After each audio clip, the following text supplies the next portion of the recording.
These are all examples of levers. Levers are described as force multipliers because what they do is they make my force go further. And for example, I want to show you this one right here. So move these out of the way. This is a lever in its simplest sense. It's simply an extended, solid, rigid bar, and this thing here called the fulcrum. It's just a pivot about which this lever could turn.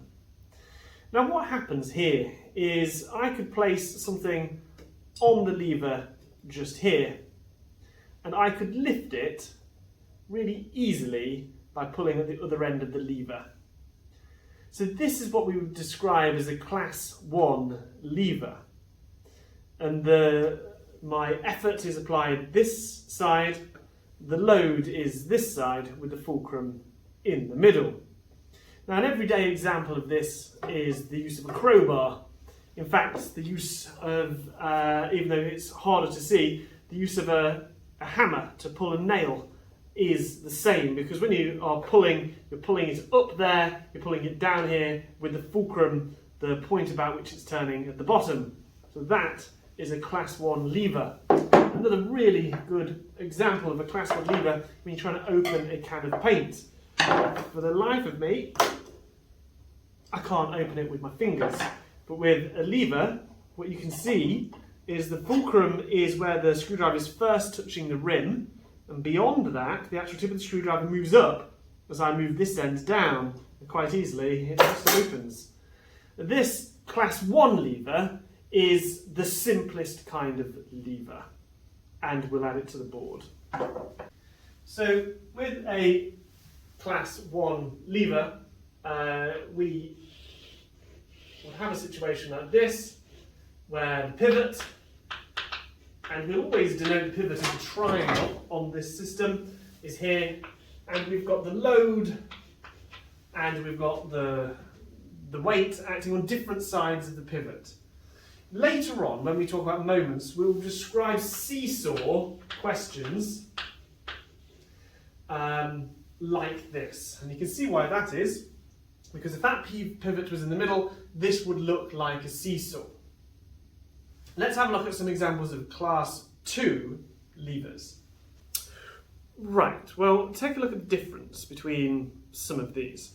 This pair of scissors, or shears, and this pair of scissors, and this can opener, they're not the same kind of lever. If you look at this, I'm applying the force this side, there is a pivot there, and then it is acting down on this side. This is actually an example of a class 1 pivot. Oh, yeah, beauty, look at that. I can cut things. And you can see that these can basically multiply the force of my hand grip here and apply it over here, so that a small amount of force creates a large amount of force, multiplied by the lever arm of the scissors. But this is not the same, because you can see that the pivot here is here, and it's going to apply the force here when I put the effort in over here. This is something used to open troublesome cans if you haven't got the grip strength to do it with your fingers. This is actually a class 2 lever. Now I can make a class 2 lever with the same apparatus as before. Now I basically place the end of the lever on the pivot, or the fulcrum. I place the thing I'm trying to lift just there, and I lift it up this way. That is a class 2 lever, so let's add it to the board. So the class 2 lever has the pivot at one end, like this, and then we have the load being lifted there as a result of you lifting it up over here. So you're physically having to lift. Here you notice that you push down and it pushes up, and here you pull up and it pulls up. So that is a key difference, and if you're ever unsure, then you can just think about, am I pulling in the same direction or in the opposite direction? So here again, this is the pivot, and later on when we talk of moments, we will refer to this as a doorway situation. Now there's one more class of lever, let's have a look at that one. It's this. It's not obvious, But actually, this is one of those things that we use to pull staples out of things. But notice where my fingers are applying the effort. The pivot is here, my fingers are applying effort here, and the load is here. So the actual load is going to be further away from the pivot than my actual fingers applying the effort. So this means that it's a different kind of lever. Similar in that when I squash it down, it's downward action of the load, but the load is acting further along the lever arm than my fingers. So the equivalent there with this setup is to put the load on the end and to lift it here. It's actually more effort than less effort. What a useless lever. Who'd ever want one of those? Well, we can add it to the board and then we will have the full set. So here we're going to have the pivot, we have the load, and we have the effort here. So this is the force we're putting in, that's the force we're getting out. And just to be clear, you can see that it's the other way round to this one. Now this is largely, well, it's not a useful lever. So there are not very many examples where we will call upon this class of levers. So we'll basically stick to these two. But what I'm going to show you now is all of the levers on the table, and we're going to have a little think about what class they all fall into. So first of all, this we use to demonstrate all three, so we're going to just leave that one out. The class 1 levers, the one where you are pushing down to make it pull up like this, well, that includes the hammer, it includes the screwdriver for opening the cans, it includes the shears because I'm squeezing down here and it's making it squeeze down there, and the scissors, and also this great big wrench for turning like a nut in a car wheel, for example. They're all class 1. Let's look at the class 2s, and you can see that here the fulcrum is here, it's applying the load here, and I'm putting the effort in here. This hole punch is a class 2, as is this really scary industrial stapler, as is this I can't get the lid off my jam jar opener, with the only one being a class 3 is this thing. So there we go, 3 different types of levers, but they are all following the same principle. Now it was Archimedes that first understood that principle. He realised that you could multiply the force acting on an object by applying your force at the end of a lever arm. And it was Archimedes that said, "Give me a place to stand and a lever long enough, and I could move the earth." Now physics is about trying to find laws, mathematical rules that explain the behaviours that we see. And though we might be able to visualise this, we do need some mathematical rules to explain what's going on. Now in all of these situations, we have that rotation around the pivot, and we're applying a force in relation to a lever arm that is coming from that pivot. So we now need to define some new quantities so that we're really sure what we mean. So to start with, let's imagine that force applied to the lever arm. We're going to call that a moment. It basically means a force that could cause a rotation, a turning force. A moment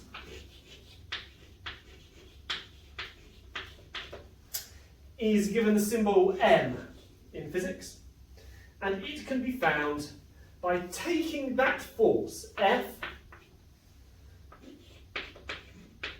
that is being applied at right angles to this lever arm.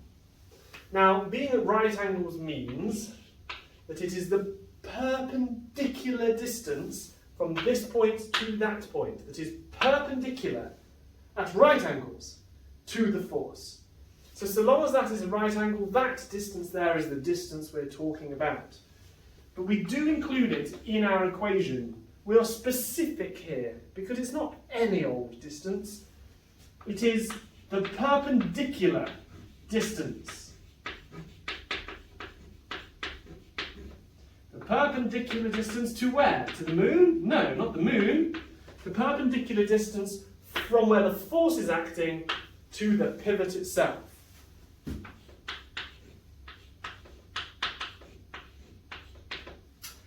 Let's have a look at the units. Force is measured in newtons, and perpendicular distance to the pivot is measured in meters. It means that the units of a moment are going to be in Newton meters. And we can represent this in a formula. We could say that the moment is equal to the force times the distance, like that.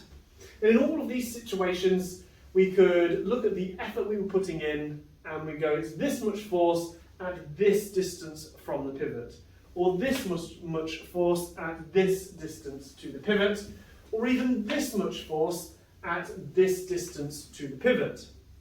And so this is really useful for quantifying the amount of elbow grease that we need to put in to open the can.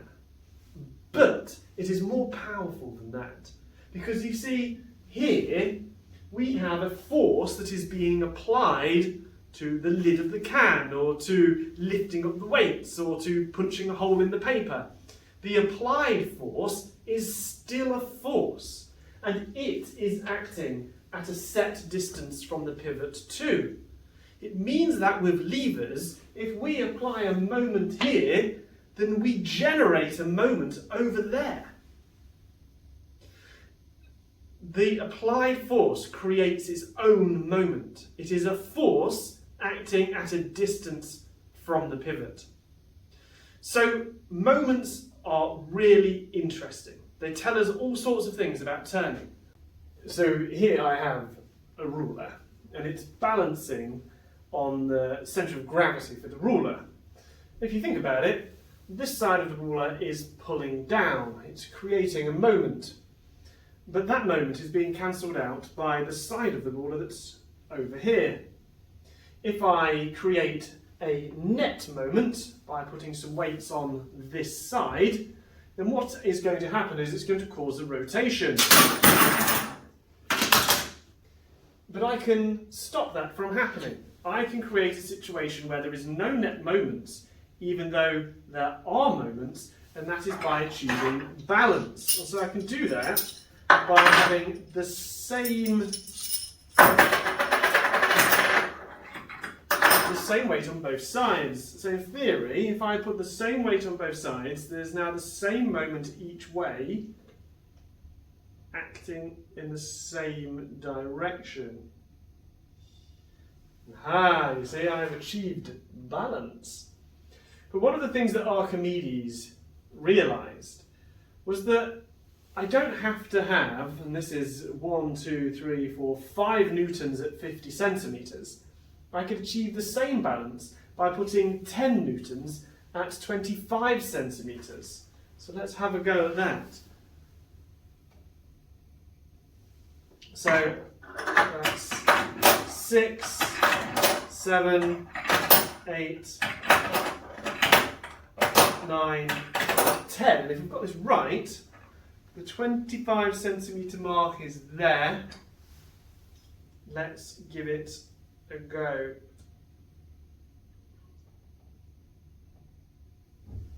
And though the total weight of the ruler has now actually gone up on the scales, you can see that it is still balanced. And that's quite surprising, really. But it's balanced not because the weight is the same on both sides, but because the moment is the same on the both sides. This moment, which is 10 newtons acting at 25 centimetres, is going to be 2.5 newton meters of moment, turning in a clockwise direction. Whereas this, which is 5 newtons acting at 50 centimetres, is going to be 2.5 newton meters acting in an anti-clockwise direction. It is balanced. This is a brilliant example of the principle of moments.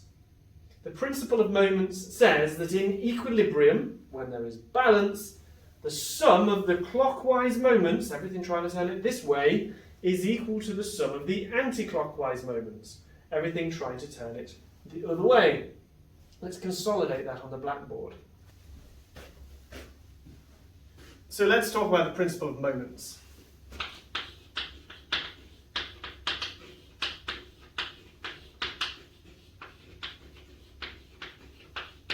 First of all, it applies to one particular situation when there is no net moment.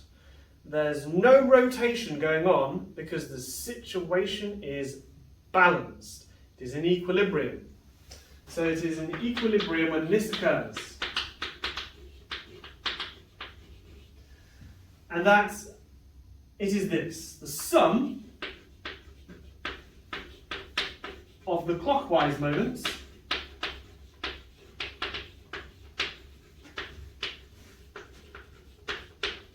must equal the sum of the anti-clockwise moments.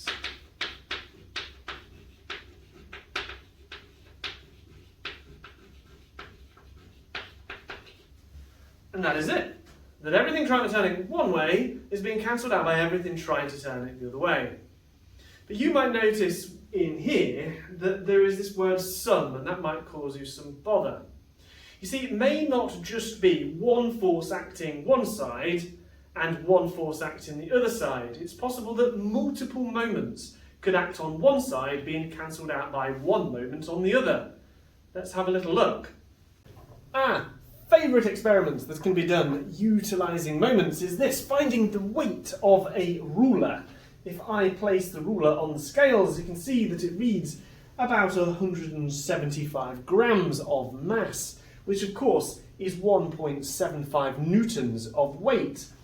But is there another way that we can find the weight of this ruler? Of course there is. What we're going to do is we're going to set it up like a type 1 lever. We're going to create a moment on this side that's trying to turn it in an anti-clockwise direction. Of course, what will happen, that will create a net moment which will tip the ruler. But what if we then shift the position of the ruler to a point where it balances? And we've just got to get it balanced. There we go. It is now balanced. It's like a crane with some weights at one side and a long crane on the other side. Now, an interesting thing about the ruler is it itself has some weight. And where does that weight act? The centre of gravity. And that is at the 50 centimetre mark. So here's the situation. We have a pivot here. We have an arm like this. And first of all, let's consider what is going on with the anti-clockwise moments. We have got 2 newtons and they are acting at, so what is the distance to the pivot? 8317. They're acting at 0.17 metres from the pivot. The centre of mass of the ruler, which is providing all of the clockwise moment, is acting down just here at the 50 centimetre mark.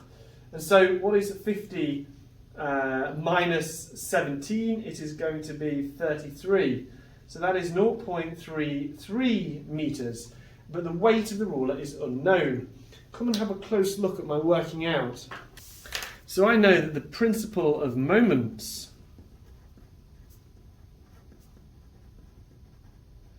is that the sum of the clockwise moments,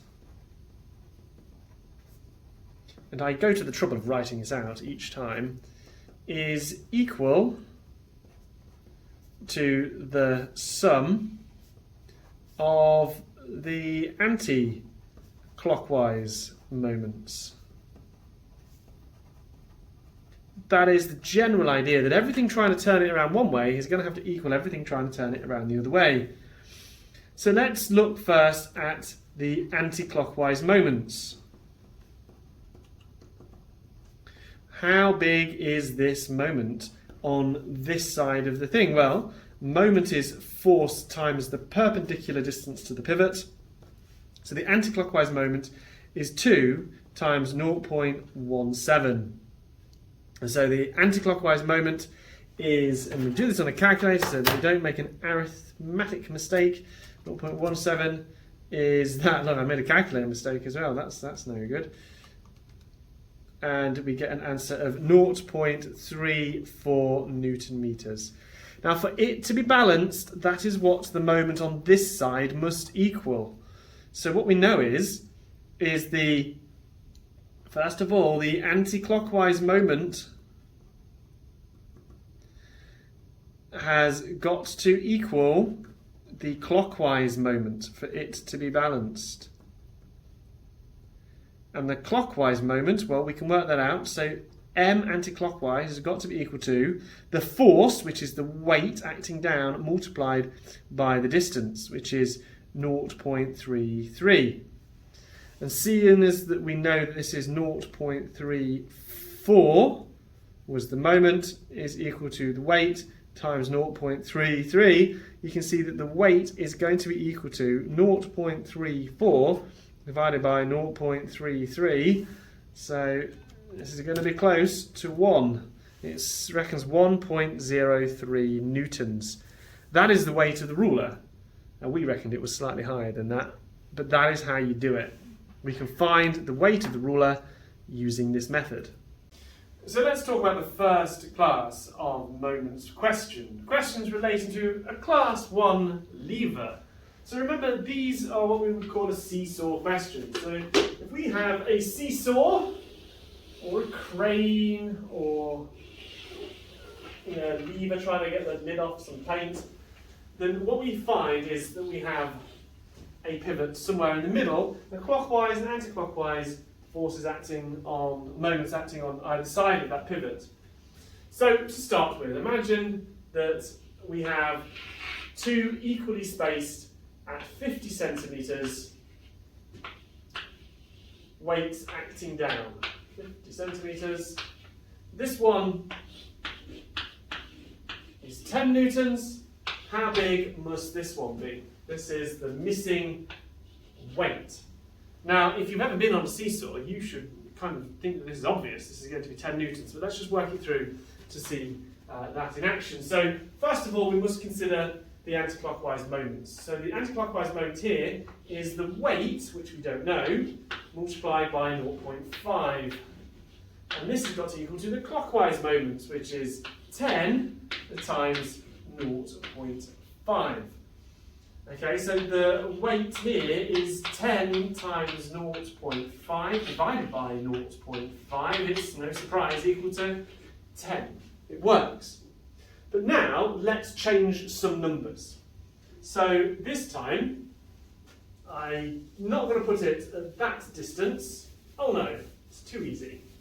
What I'm going to do is I'm going to change.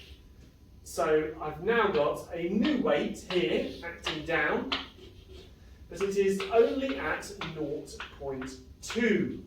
You are going to realise that to be balanced, this is going to have to be larger than that, because that is acting at the end of a great lever. Its force is being multiplied by that effect. So therefore, for these two moments to be equal, this weight is going to have to be greater than that weight. So let's lay it out. The first thing is we have the unknown weight, and it is at 0.2, and that has got to be equal to 10 at 0.5. So we rearrange this, it's 10 times 0.5 divided by 0.2. So that we don't go wrong, we have a calculator 10 times 0.5, which is going to be 5. 5 divided by 0.2 is going to be 25. So there we go, 25 newtons is the missing weight. All seesaw questions are like this. You just need to put what the moments are going on in anti-clockwise direction and put them equal to the clockwise direction. Let's make one further attempt at this, but we're going to make it more difficult still. Now imagine that we had the 10 newtons here, and we had 25 newtons there. If that distance was 0.5, what are we going to have to balance this with? What is the weight on this side? So you can see that the complexity of this question has grown. We've now got two forces contributing to the moment on the left-hand side. We've got the 10, so basically the sum of the moments in an anti-clockwise direction has to be equal to the sum of the moments in the clockwise direction. So what is the sum of these moments? Well, the first moment in an anti-clockwise direction is 10 times 0.5, which is 5. And we have to add it to the other moment acting in an anti-clockwise direction, 25 times 0.2.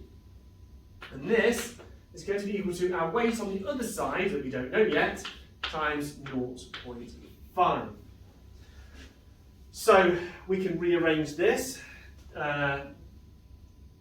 So 10 times 0.5 plus 25 times 0.2, all divided by 0.5 is going to equal the weight.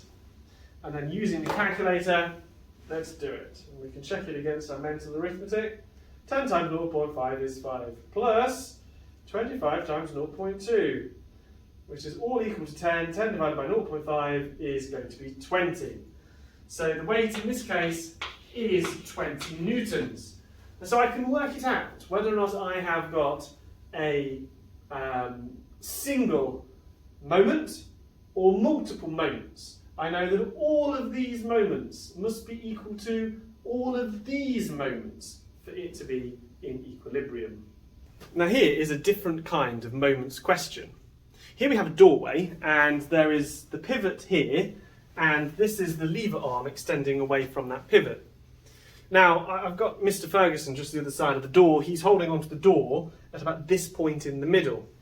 And what I'm going to do is I'm going to try to open the door this side. Now, Mr. Ferguson's pushing with all of his might on that side of the door, and yet I find it fairly easy to open. Now, watch what happens if we swap it round. Mr. Ferguson, if you go to that side instead, and I instead push here, I find that I'm pushing with all of my might, and I still can't open the door. Thank you, Mr. Ferguson. So this is a different kind of question. It's what I would call a doorway question. It bases itself on a class 2 lever. If you remember what a class 2 lever was like, this is a class 2 lever. It has a pivot here, and you apply the force here, and the force is being affected on this side. They're all on the same side of the pivot. And so we could model it like this. Here is our lever arm, it could be the door, and there is the hinge. Now imagine, for instance, that this is me applying a force to the door, and that the door is 1 meter across, like this. I am applying an unknown force into the door. Mr. Ferguson is applying a force at 0.5 meters, and he is pushing it with 20 newtons of force. So the question I could be asked is, how much force do I have to provide to counteract and completely cancel out the enormous force of Mr. Ferguson? Well, I need to treat it similarly to the last example. In the seesaw question, we simply made the sum of the clockwise moments equal to the sum of the anti-clockwise, and then solved for the missing variable. And here we do exactly the same. What you need to appreciate is that this, going that way round, is anti-clockwise. And this one, acting this way round, is clockwise. And so there we have the basis to apply the same method as before, the principle of moments. The sum of the anti-clockwise moments has got to be equal to the sum of the clockwise moments in equilibrium, in balance. So let's have a go. What are my anti-clockwise moments doing? I've got the force of 20 acting at 0.5 meters from the pivot, counteracted by some unknown force by a very brave Dr. Boyce, pushing the door back at a distance of 1 meter. And so what I then just need to do is 20 times 0.5 divided by 1. That's the force I need to push back with, and that is 10 newtons. It takes half the force to hold the door shut, because I am pressing the door at twice the distance from the pivot.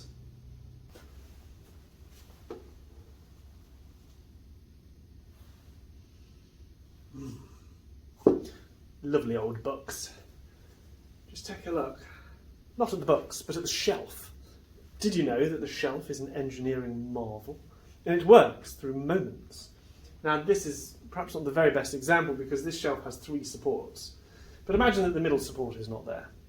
Most shelves do tend to have a support at one end and a support at the other, and the things sit on the shelf without the shelf undergoing some sudden rotation. If that has happened, your shelf is broken. But what is the physics of the shelf? Well, it actually is the 3rd class of moment question. Now, what I would say is these questions are hard. It may be that you just want to stop the video now and go do something else. But if you want to know about the hard stuff, let's work our way through a difficult shelf question. That's the strange thing about a shelf, is that it's got 2 forces acting upwards to support it. I'm just going to tear both of those scales. 2 things are supporting this. 2. But where's the pivot? How are we going to approach this as if it's a moment question? Well, there's a trick. It's a cunning trick. If I place weights on this shelf, if I place all of the weights in the middle, you can see that's nearly 2 newtons, that's nearly 2 newtons. The weight is evenly distributed. But if I move the weights to this side, this is now nearly 3 newtons, and that is barely registering at all.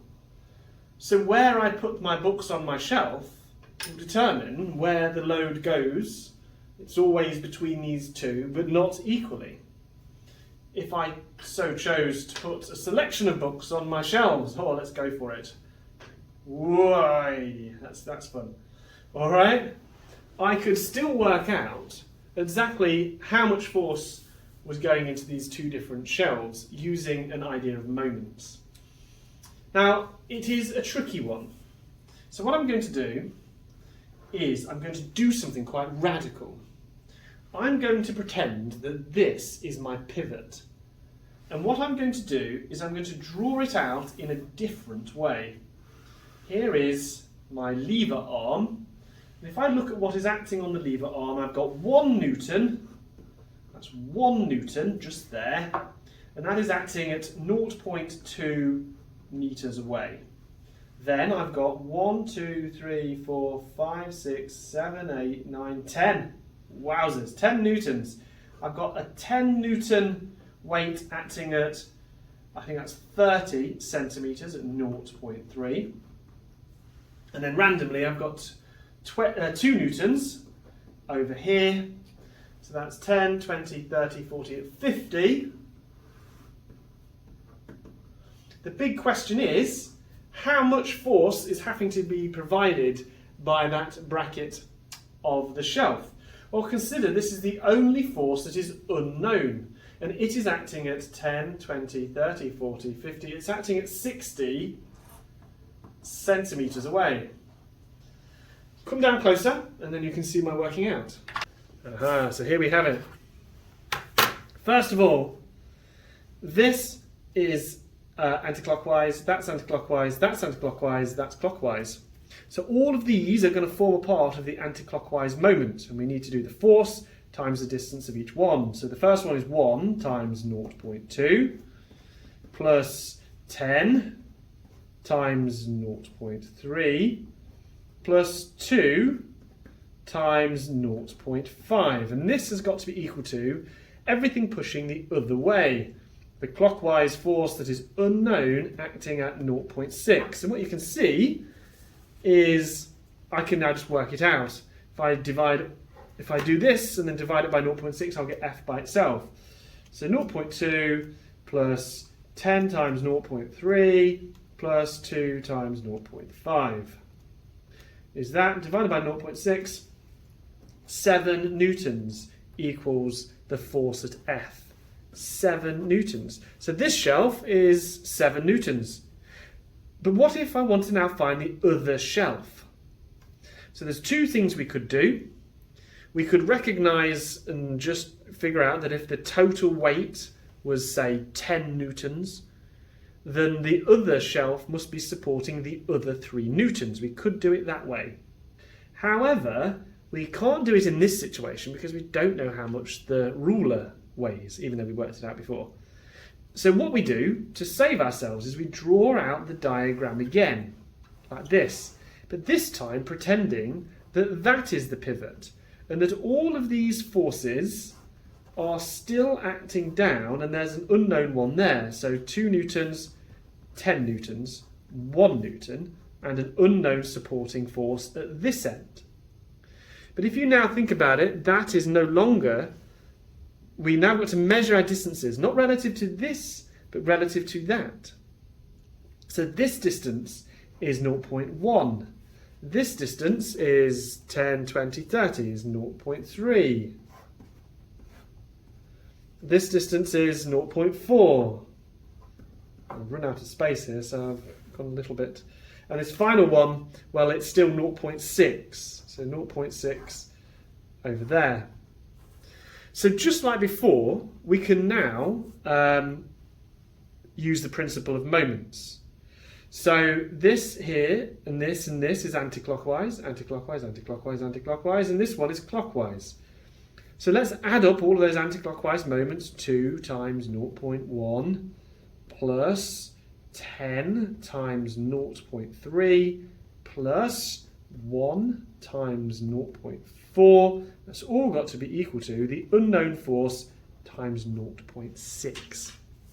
So if we work it out, 2 times 0.1 plus 10 times 0.3 plus 1 times 0.4 divided by 0.6, and the answer is 6 newtons.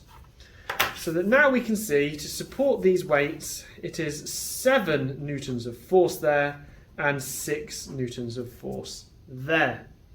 So this is predicting that that one should be just slightly higher force than this one. If I look at the actual mass on this and then convert that to a force, maybe I could actually validate and see if I'm right. So let's just drop back a second. Let's see how close I am. That is saying a mass of 750, so that's 75 newtons. This is about 65 newtons. So you can see that the actual readouts on these two are very similar, with a small margin for error as to what we calculated. This is a shelf question. It's complicated, it's long, but just occasionally they do ask you to process questions like this.